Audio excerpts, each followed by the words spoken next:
Visitar una iglesia, más allá de ser una actividad en la que podemos acercarnos a la historia y al arte, es una manera de comprobar cómo sigue existiendo una enorme devoción entre buena parte de la población. Personas que rezan ante una talla, personas que piden favores a una imagen determinada o que ponen velas, flores o hacen donativos. Y es que todavía existe una creencia entre los ciudadanos que viene a decir que esas imágenes religiosas, al igual que en el pasado, siguen obrando prodigios. Bienvenidos a Málaga Misteriosa. Les habla José Manuel Frías. Comenzamos.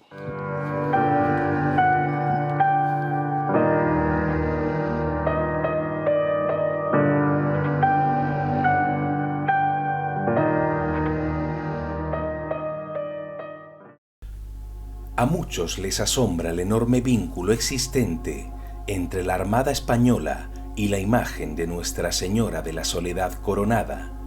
Durante su procesión en Semana Santa no falta la presencia de marineros, y es que, como atestigua una vieja veleta sobre el templo del convento de Santo Domingo, en 1756 la Virgen obró un curioso prodigio. Tenemos aquí detrás un elemento curioso. Es una veleta con la forma de una fragata y siempre lo digo, ¿cuánta gente pasa por aquí a diario? Cientos de personas, miles de personas, y yo creo que casi ninguna sabe el significado de esa veleta, ¿no? Que nos hace viajar precisamente al siglo XVIII y que tiene como protagonista la Virgen Dolorosa. En este caso es la Virgen de la Soledad Coronada, pero dice las crónicas que era una originaria Virgen Dolorosa que vino de Antequera en el siglo XVIII, autor anónimo, pero que parece que protagoniza una historia curiosa relacionada con una fragata que estaba aquí en la bahía malagueña. ¿Qué es lo que ocurrió ese día para que realmente se haya colocado ahí ese elemento arquitectónico tan curioso? Pues mira que es una historia preciosa. El río Guadalmedina antiguamente se embocaba justo a donde está la altura del Puente del Carmen, sí, aproximadamente, formando un delta bastante ancho. Este trozo del Mediterráneo nosotros creemos que es muy tranquilo, pero cuando viene un temporal todos sabemos qué es lo que pasa. En aquel día, fatídico día, había un temporal impresionante, grandísimo, y venía una fragata de la Armada Española que quería amarrar en el puerto, pues para aprovisionarse. Era tan grande la tempestad, tan grande la tormenta, que el oleaje estaba haciendo que esta fragata pareciera una cáscara de nuez, que se iba a caer, se iba a quebrar. De hecho, los palos mayores estaban a punto de partirse y las velas tuvieron que arriarla porque iban a reventar. Claro, imagino el miedo, ¿no?, de aquellos hombres. Muchísimo miedo. Cuando estás a escasos metros de poder encerrarte, de poder atracar en el puerto de Málaga. Se tambaleaba tanto que los marinos pues empezaron a encomendarse, por Dios, que esto salve, que esto se pare, que tal. Y uno de ellos, me imagino que fue el que estaba vigilante en lo alto del Madero, o se bajaría, pero más cercano a la costa, más cercano a la desembocadura, al delta del río Guadalmedina, pues miró y vio una espadaña de una iglesia. Hay que tener en cuenta que en aquel siglo pues las casas eran muy bajitas, no había nada y esto estaba totalmente vacío. Claro, la arquitectura no tiene nada que ver con lo que estamos viendo hoy día. No, para nada. Aquí no había nada. Aquí lo más cercano que había era la parte del Perchel, pero la parte del Perchel, digamos, de San Andrés, la parte del antiguo El Bulto, porque se llama Perchel porque los pescadores ponían unas perchas para colgar el pescado para que se secara. ¿Qué ocurre? Aquí no había nada. Aquí lo único que existía era la iglesia de Santo Domingo, el convento de Santo Domingo. Y la espadaña era la torre, precisamente esta misma torre que estamos viendo ahora. Esto es lo que atisbaron desde lejos. Atisbaron esta torre junto con la espadaña que está detrás. La espadaña de la iglesia sobresalía. Y se encomendaron a la Virgen que estuviera aquí. Y en aquel entonces ocurrió algo. Y ocurrió que la tempestad se calmó de pronto. De pronto. Y dijeron que el momento que desembarcaran, venían directamente a encomendarse a la primera Virgen que vieran en esta iglesia. Entraron por la puerta principal y la primera Virgen que tú entras a mano derecha es la Virgen de la Soledad. Claro. ¿Qué ocurre? Que pidieron hacer una misa. Era Sábado Santo. No se podía. No se podía. El cura dijo que no, porque por ley eclesiástica el obispado y lo que es toda la diócesis, incluso desde el propio Vaticano, dijeron que los Sábados Santos no son días de precepto, con lo cual, pero fue tanto lo que se movió que a partir del año siguiente es el único sitio donde el Sábado Santo hay misa y dedicada a la Virgen de la Soledad. En aquel entonces, pues la Armada propuso que la Virgen de la Soledad fuera estuviera representada, fuera como copatrona de la Armada Española. Claro. Y en todos los barcos de la Armada Española hay un cuadro de la Virgen de la Soledad coronada, conocida como Virgen de la Soledad de Mena. Claro, con lo cual esa relación con la Armada ha sido muy fuerte y el poner la veleta es como una rememoración, ¿no?, de ese acontecimiento. Exactamente. La Junta de Gobierno, pues para dar un homenaje a esa fragata, pues esa fragata es la que vemos en la espadaña de su capilla, porque esta es la capilla donde está ella. Y hay un dato a tener en cuenta: no solamente está la Virgen de la Soledad, muy relacionada con la Marina, sí, sino que está la Virgen del Rosario, que es la patrona de Santo Domingo, que también es patrona de la Marina. Claro. Sí me cuentan que durante las procesiones de Semana Santa siempre hay marineros, Sí. porque bueno, esa vinculación es bastante importante, como hemos visto, ¿no? Esa misa que se hace el Sábado Santo, gracias a aquella bula de Benedicto XIV, ¿se sigue realizando todavía? Sí, se sigue realizando. Es la única que se hace el Sábado Curioso. Santo, es la única. Se suelen quitar todos los bancos, o la gran mayoría de los bancos de la iglesia, para que entre la Armada directamente a desfilar delante de la Señora. Nuestra Señora del Traspaso y Soledad de Viñeros no es venerada únicamente por su belleza y por hacer compañía a la popular imagen de nuestro Padre Jesús Nazareno de Viñeros. Más allá de ello, hace algunos siglos se convirtió en protagonista de un hecho asombroso. Ante la absorta mirada del sacerdote titular, la figura llegó a elevar su voz en el silencio del templo. Bueno, Juan Antonio, estamos ante una imagen que además cambió de nombre, porque cuando nos hables de este acontecimiento milagroso tenía un nombre que era Nuestra Señora del Traspaso y Soledad, y luego asume el nombre de Nuestra Señora de la Soledad y Viñeros. Del Traspaso y Soledad de Viñeros. De Viñeros, ¿no? Pero es una historia muy, muy curiosa. Esta es una réplica, por supuesto, porque en la Guerra Civil y en la quema de iglesias del 31, como ya hemos dicho, desaparecieron muchas imágenes, pero sí se dice que incluso la originaria era muy hermosa, ¿no? Era una imagen muy bonita, ¿verdad? Era una imagen preciosa, y a los que somos percheleros, Sí. pues nos llena mucho más, porque, según mi amigo Alejandro Guerrero, que es muy de la estrella, y es verdad que se aprecia la estrella. Sí. Sí, muy bonita, desapareció desgraciadamente en el año 31, y esta es una batalla también de Paco Buiza, el mismo que hizo el Cristo, ¿no? Es una imagen bellísima, Claro. bellísima también, pero no es la que había entonces. Y aquella antigua, en el convento de la Merced, antes de vincularse a la Hermandad de Viñeros, Sí. pues rendía culto en una capillita más bien como oculta en el convento de la Merced. En aquel entonces había muchísimas hermandades, casi todas las hermandades estaban allí. Viñeros era una de las grandes, con el Cristo de la Sangre, pero ella era una virgen que estaba ahí oculta. Prácticamente pasaba casi desapercibida. De manera discreta, no era Sí, conocida. No era conocida. Sí era conocida Virgen del Pero- Sangre, pero no era como el Cristo, por ejemplo, ¿no? Y ocurre que, de nuevo, volvemos a la orden mercedaria. Ya aparte que el brazo fue pasando de hermanos priores en otros priores, llega un momento, ya pasado algún tiempo del milagro del Señor, en el que, estando cerrado el convento de la Merced, que recordemos que era enorme, Sí. el convento de Merced era brutal, era de los más grandes de Málaga, escucho una voz femenina en el que dice: no te olvides de mí, o algo parecido. Las versiones son distintas: no te olvides de mí, acuérdate de mí. Son las versiones distintas, Esto pero lo más o escucha menos el por ahí. cura. Lo escucha el prior de la orden, que en ese El entonces prior. escucha las voces y salió. Estaba todo oscuro Claro. y el convento cerrado. Bueno, pues lo deja, se va. Sí. Y al poco tiempo: no te olvides de mí. Y de nuevo cerrado.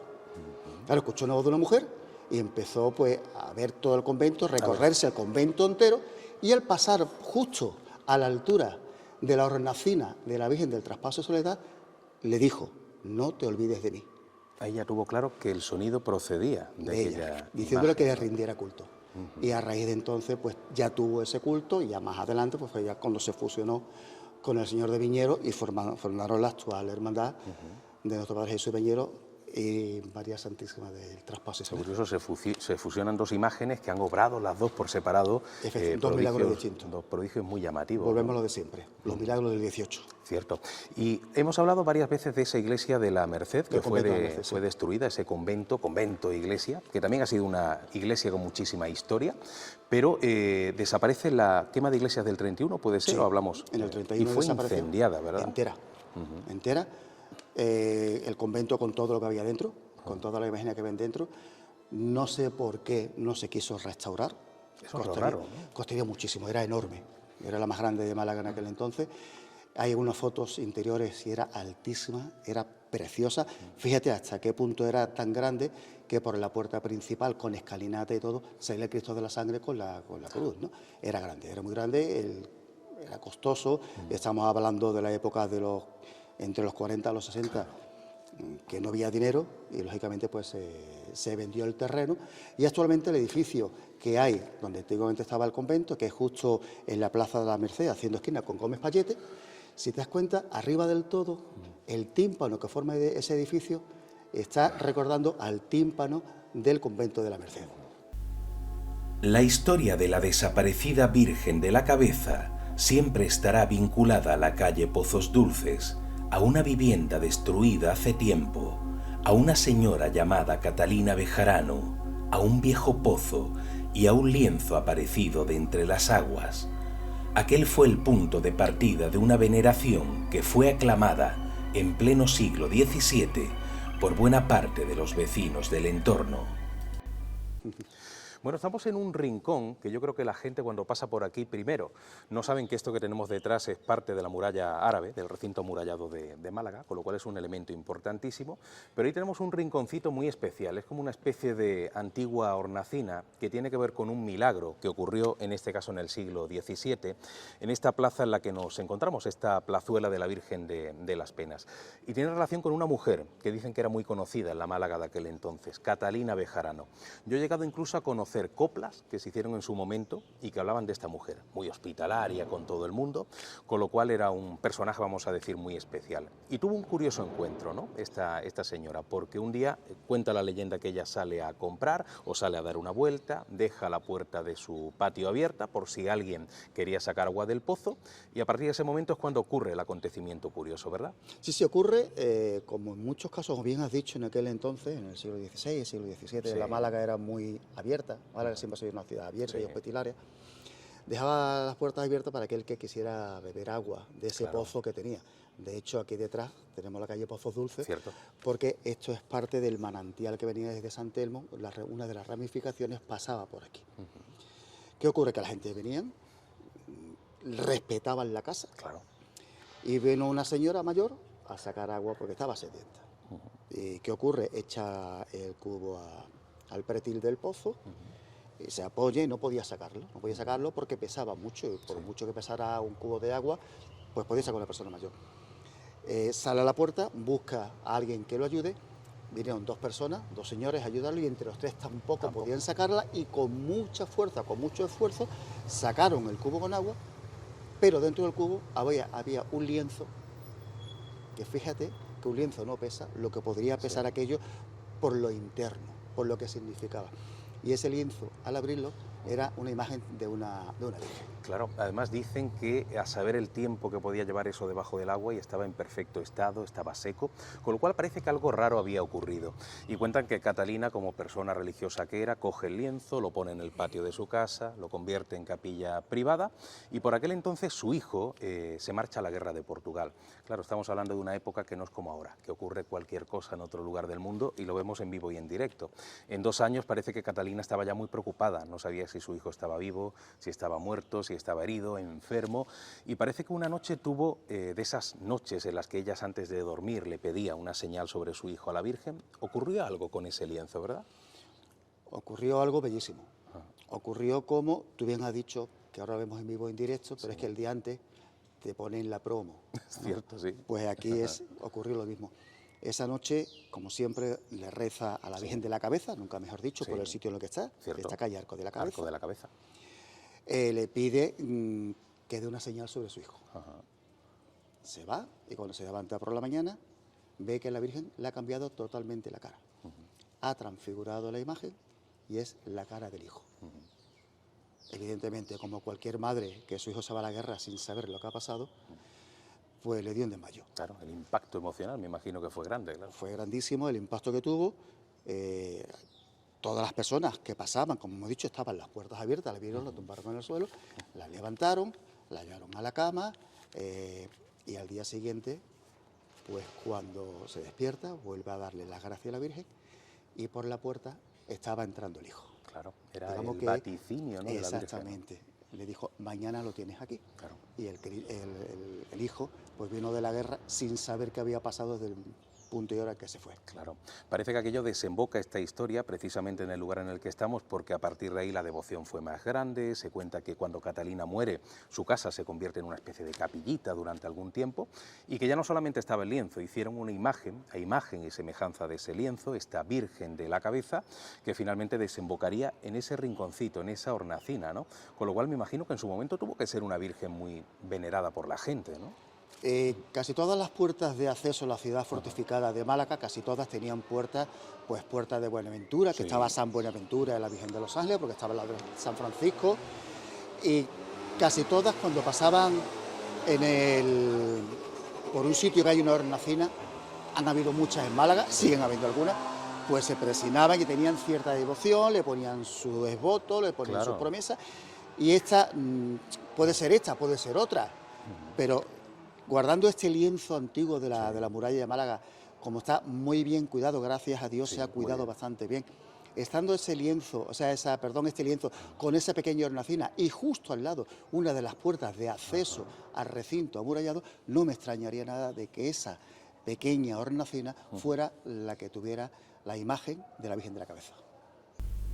Aunque pudiera parecer una simple anécdota sin más implicaciones, la aparición de una paloma en 1925 provocó que la originaria Virgen de los Dolores pasara a llamarse María Santísima de la Paloma, o, como es más conocida entre los malagueños, Virgen de la Paloma. Una historia ya olvidada que, por suerte, ha quedado impresa en las viejas crónicas.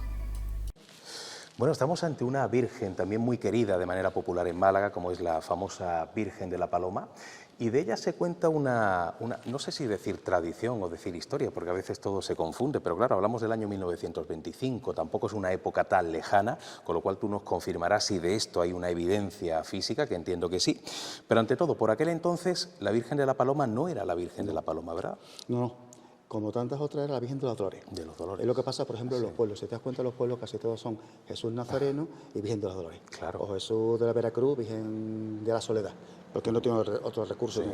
En aquel entonces fue prácticamente los prolegómenos de la agrupación de Cofradía de Semana Santa, que fue en el año 21. Esto fue en el 25, de reciente creación, para que nos hagamos una idea. Y creamos la hermandad con la Virgen de los Dolores. Ya había muchas y bueno, pues había cofradías que eran reticentes, es decir, te llamas como la mía. Sí. Ahora mismo incluso hay algunas cofradías que siguen teniendo ese mismo título y no pasa absolutamente nada, pero en aquel entonces había muchas fuerzas de poder interno sobre todo entre familias, ¿no? Y uno de ellos, pues, una de las cofradías puso un recurso ante el obispado diciendo que por favor, que como era más reciente, que le cambiara el nombre. Llega el miércoles santo.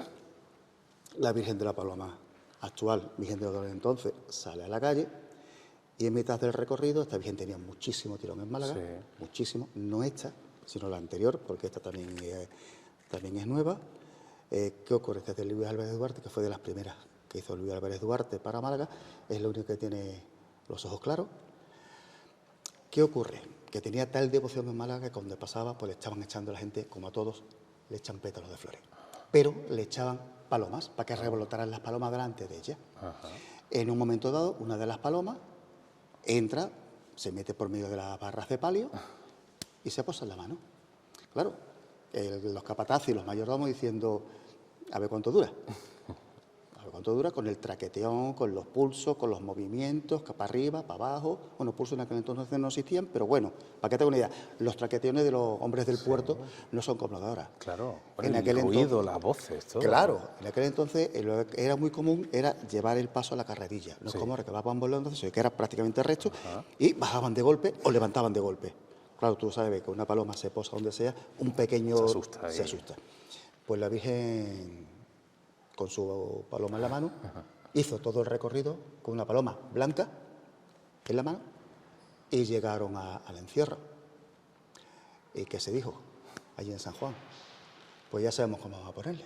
Claro. Le ponemos la Virgen de la Paloma. Claro. y fue bautizada ese miércoles santo como la Virgen de la Paloma. Claro, era el nombre que mejor le venía porque había ocurrido un acontecimiento, no vamos a decir milagroso, pero sí por lo menos curioso, ¿no? Fue una anécdota preciosa. Sí. Y al igual que existe esta anécdota, yo sé que no tiene que ver con la Virgen de la Paloma, pero sí con la Virgen de la Piedad. Hay una historia muy bonita que también tiene vinculación con una paloma, ¿no? O hay varias versiones, por lo menos. Es la Virgen de la Piedad, que cuando Paco Palma estaba realizando la talla de la Virgen de la Piedad, la primera, la que también, por desgracia, viró, Francisco Palma Burgos, el padre de Francisco Palma García, el padre de Francisco Palma Burgos, que fue el que hizo la primera talla, pues estaba tallándola, y en el taller pues se coló una paloma, y la paloma se puso encima del travesaño de la cruz. Tú imagínate en un taller pequeño, a golpe de mazo, a golpe de cincel, y la paloma no se movía, no se iba. Terminó la escultura. ¿Y qué fue lo último que hizo Paco Palma? Talló una paloma y la puso encima para recordar. Claro, o sea, que parece que le llegó al corazón, ¿no? Sí. Esa paloma que parece que lo estaba observando durante su trabajo, ¿no? Esa es la historia. Y está la leyenda. Dicen que una vez la Piedad salió a la calle y en mitad del recorrido hubo una paloma que se posó en el travesaño. Y la paloma pues llegó entera hasta el encierro. Y al ir a coger la paloma, tal como estaba, se cayó entera al suelo, y es que cuentan que es que se quedó electrocutada con un cable y se quedó pegada al travesaño de la cruz. Una versión un poquito más tétrica. Una versión más tétrica, un poco popular, pero yo creo que la de Paco Palma es la verdadera. Con lo cual tiene mucha relación con la Virgen de los Ojos Verdes y la paloma en la mano. San Ciriaco y Santa Paula, aquella pareja de cristianos que fue lapidada a principios del siglo IV, se han convertido en los patronos de Málaga tras su martirio a manos de las legiones romanas. Pero hay más, un curioso fenómeno meteorológico y unas luces que bajaron del cielo llegaron a dar nombre a un sector de la ciudad, el Arroyo de los Ángeles.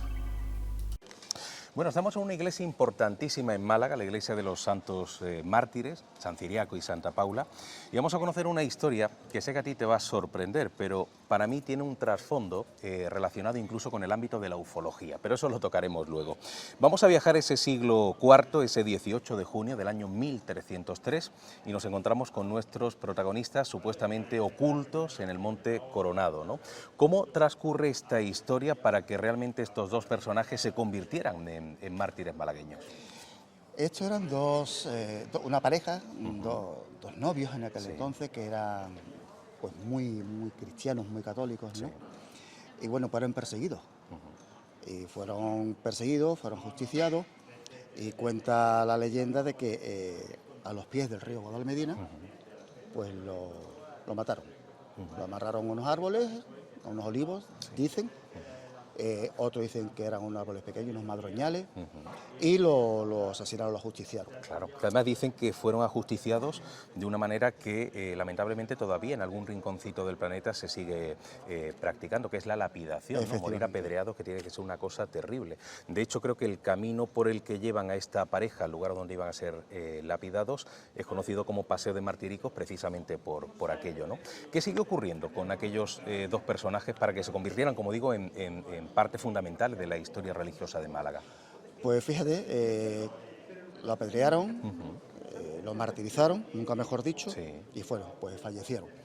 Y para que no tuviera seguidores, para que no se convirtieran precisamente, fíjate por dónde, para que no se convirtieran en mártires, pues quisieron quemarlo en una pira. Claro, era una manera de hacer desaparecer cualquier tipo de rastro, ¿no? Convertirlos en ceniza. Totalmente.